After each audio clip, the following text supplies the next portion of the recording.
Hello, this is Dan Nowman Nice Wonder. Once again, I'm here in Arlington Garden, and what a huge, beautiful willow tree here behind me. It's got to be, I would say, at least 100 years old. Massive tree trunk there. And I always love being in nature, as we all should. Even though technology is great in many ways, in other ways it may not be necessary. We always need to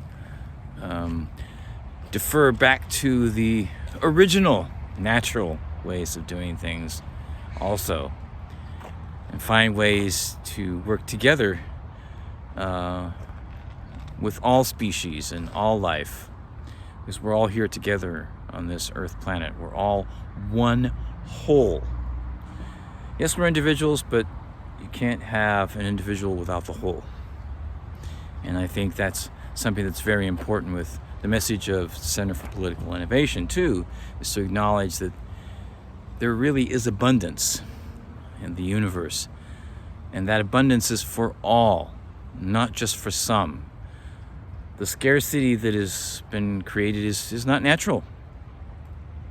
And we need to speak up about that in our conversations with people that we talk to in our lives, whether they're friends or family or strangers that we meet as we go about our day-to-day lives, because we really are all in this together, and our voices will be heard more and more as time goes on, because the establishment is obviously arguing about how to proceed forward in various ways, how to split up the resources.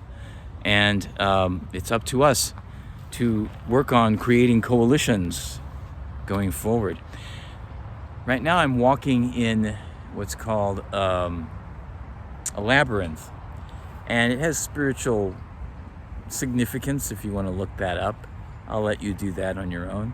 But it's basically a way that you can be in motion to a certain goal and contemplate life or whatever it is that you want to as you go through the labyrinth.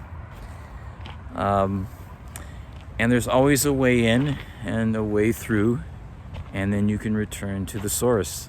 Well, whatever it is that you would want it to be, it's like a journey of sorts. And I thought this would be appropriate for also to bring in July 14th, which is Bastille Day. Yes, yes, yes. So I'm wearing my Paris t-shirt.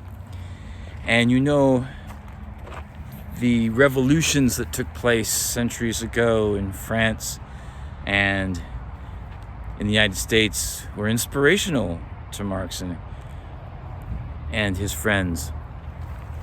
And of course, when they were young men, they saw it as this new system that's coming into power, and it's inspired by liberté, fraternité, and égalité. In France, democracy in the United States. But then to realize, even not that long afterwards, after the revolutions, that's not really what's going on at all. It's an eye-opening experience. Whenever I think of Bastille Day and French Independence Day, as well as our own Independence Day here in the US, I think of that. How those subjects of equality, liberty, brotherhood, and democracy are wonderful ideas and very inspirational. But if we're not really serious about it, what does that mean? That means we have a lot of work to do, folks. So, on Bastille Day or any day, we always need peace. And we can start as a group to talk to people in our outreach and in our events and things that we organize together in our communities, or even as a whole.